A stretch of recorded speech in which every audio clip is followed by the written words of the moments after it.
Et bonjour à tous et bienvenue sur la chaîne Idées de droite. Et aujourd'hui les amis, on va parler d'un peu de tout, de double nationalité, d'OQTF. Vous allez voir, quand on a regardé un peu l'émission avec Bruno Retailleau sur LCI, on va voir des choses et entendre des choses qui sont assez étonnantes.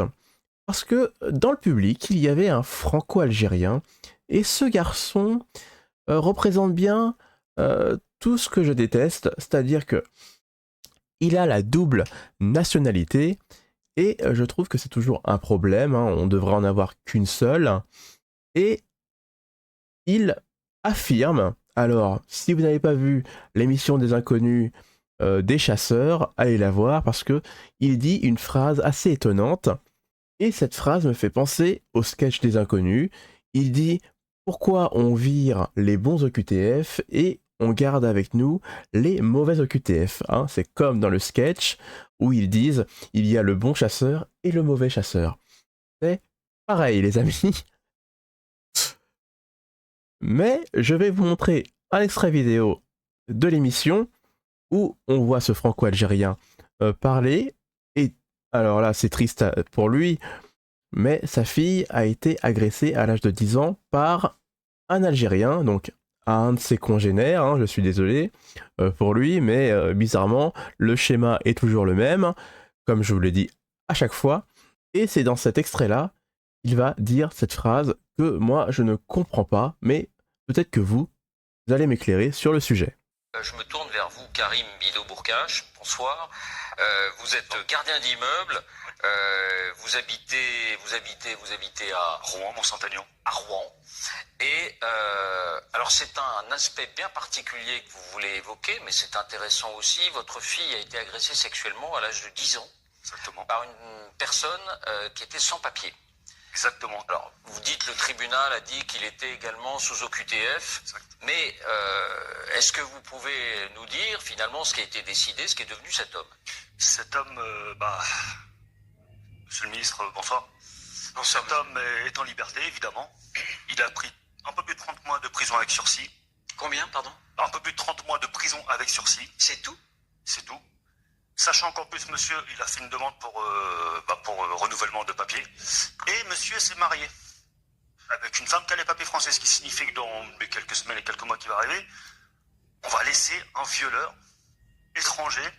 En plus, j'ai honte parce que je suis franco-algérien aussi. C'est un Algérien, il me fait honte. Ces gens-là nous font honte, monsieur. Mais la problématique, c'est de ces gens-là, c'est que j'ai l'impression, en France, on vire les bons OQTF et on laisse à l'intérieur les mauvais OQTF. Et ce monsieur-là, c'est un très mauvais OQTF. Il a rien à faire chez nous. Moi, ces gens-là me font honte, monsieur. Il est en prison actuellement dans la non, il est en liberté, monsieur. Il est en liberté, ça y est, il est dehors, il traîne, il fait sa vie. Il avait interdiction d'approcher des enfants. La femme avec qui il s'est marié, et il a des enfants. Donc on continue, c'est ça, monsieur. Un jour viendra que nous, les victimes, c'est nous qui allons faire justice nous-mêmes. Croyez-moi que j'y ai pensé à faire justice moi-même. C'est parce que la mère de ma fille m'a retenu, c'est parce que je veux pas ma fille qu'elle dise que son papa est en prison. Mais monsieur, j'y ai pensé fortement, je vous assure que j'ai cherché partout à le trouver. La première fois que je l'ai vu, c'était au tribunal. Et ce qui m'a saoulé, c'est qu'il a dit des mots à ma fille, je me permets, ça va être un peu dur. Il a dit à ma fille, vas-y, suce-moi. Pardonnez-moi. Au tribunal, pas une seule seconde, il a prononcé un mot français. Il faisait semblant de ne rien. Il a eu 30 mois. Un peu plus de 30 mois de prison avec sursis. Donc il n'a pas fait un jour de prison? Aucun. C'est scandaleux. Aucun. Voilà, c'est scandaleux. Moi, je peux mettre absolument aucun jour. Je peux mettre des milliers, des centaines de milliers de policiers ou de gendarmes. Je connais pas ce cas particulièrement, mais ça me révolte. Ça me révolte. Alors vous avez écouté l'extrait, et pour lui, on doit garder des OQTF et en expulser d'autres. Et je suis désolé, mais on doit tous les virer, les OQTF. Ils n'ont rien à faire ici.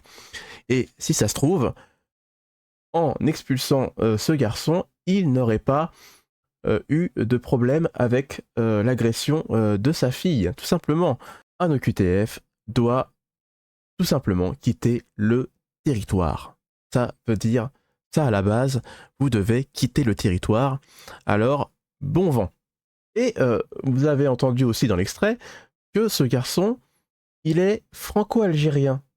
Et vous allez voir, du coup, ça m'amène sur le sujet de la double nationalité. Et pour moi, très sincèrement, il faut l'enlever. Ça ne sert à rien. Vous ne devez en avoir qu'une seule et être attaché à cette nationalité. Parce que sinon, vous faites votre menu, c'est-à-dire que vous choisissez ce qui vous intéresse dans les deux cas. Hein. Oh bah écoutez, à gauche ça me plaît bien parce que c'est plutôt sympa niveau financier, mais je vais quand même rester un petit peu aussi à droite parce que à droite, eh bien j'ai la sécurité de l'emploi par exemple, ou je pourrais avoir quelques avantages aussi. Mais du coup, vous n'êtes pas vraiment attaché au pays, hein, vous êtes plutôt attaché au positif des deux pays. Alors que si vous n'avez qu'une nationalité, eh bien vous devez accepter les bons côtés et les mauvais côtés. Alors je vous passe le deuxième extrait et on en parle juste après. C'est un sujet qui vous touche et qui vous choque de parler de proportion d'immigrés. Bah, une fois de plus, hein. Elle a tout dit, hein. T'as tout dit, honnêtement, c'est ça. Je vais être tout à fait honnête, c'est du racisme pur et dur. C'est aussi simple que ça. Je vous ai dit, moi, honnêtement, en 2027, il y a des élections. Si je vois que ça se passe mal, je prends mon passeport algérien, je pars en Algérie, mon passeport français, je le déchire à contre-cœur. Parce que je suis français et fier de l'être. Mais là, c'est plus possible. On est trop stigmatisés. C'est plus possible, c'est tout. Bon, alors là, je suis désolé, mais tu dis que vous êtes trop stigmatisé, alors que dans la vidéo précédente, hein, il disait lui-même que sa fille a été agressée par un Algérien. Après, il parle de stigmatisation.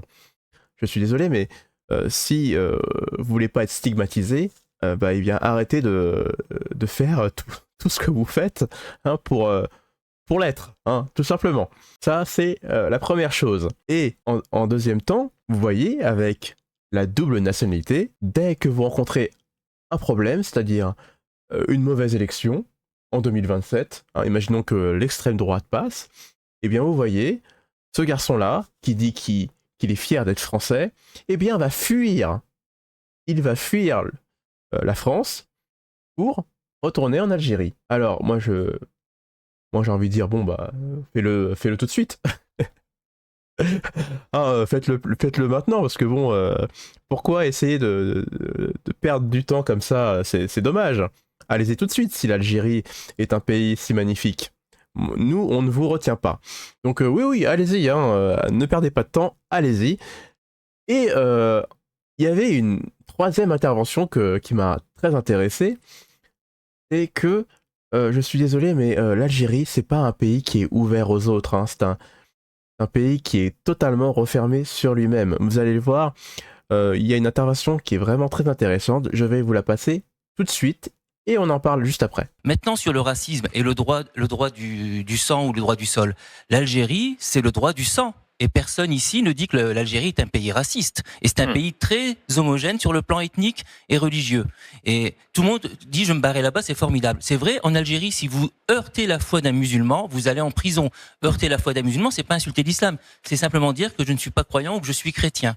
Voilà. Et vous partez en tôle. Et vous avez une grosse amende. Donc les leçons d'antiracisme de certains qui estiment qu'ils vont se barrer parce que ce sera mieux dans un pays qui est lui, véritablement raciste et intolérant, moi, ça me fait doucement rigoler. Ouh là là, qu'est-ce que ça fait mal, les amis. Et oui, je suis désolé, mais l'Algérie, hein, c'est pas un pays qui est de gauche. Hein. J'ai envie de vous dire ça comme ça, mais l'Algérie, c'est pas un pays très tolérant. Hein, le wokisme, le féminisme, ils connaissent pas trop, en fait. Donc voir tous les gauchistes comme ça s'extasier pour faire venir des Algériens, mais... les Algériens, je suis désolé, mais ils sont pas très ouverts non plus en fait. Donc vous faites venir des gens qui ne sont pas très tolérants et qui vous détestent. Je préfère vous le dire à chaque fois. Et donc du coup, si vous voulez partir dans votre pays, l'Algérie, mais l'Algérie, c'est un pays qui est à l'inverse de la France dans sa politique, hein, dans sa façon de penser. Et ce monsieur, je ne sais pas qui c'est, mais a totalement raison et je suis d'accord avec lui. Donc crier au racisme comme ça à chaque fois quand il y a un truc qui se passe en France, eh bien allez en Algérie et vous allez voir ce que c'est le vrai racisme. Là vous allez comprendre. Bon, cette vidéo a beaucoup trop duré, donc ce que je vais faire c'est que je vais vous demander votre avis dans les commentaires. J'aimerais bien savoir ce que vous en pensez. Et bien sûr, si vous êtes arrivé à la fin de la vidéo, eh bien, vous savez ce qu'il faut faire. Allez, je vous dis à la prochaine vidéo. Ciao!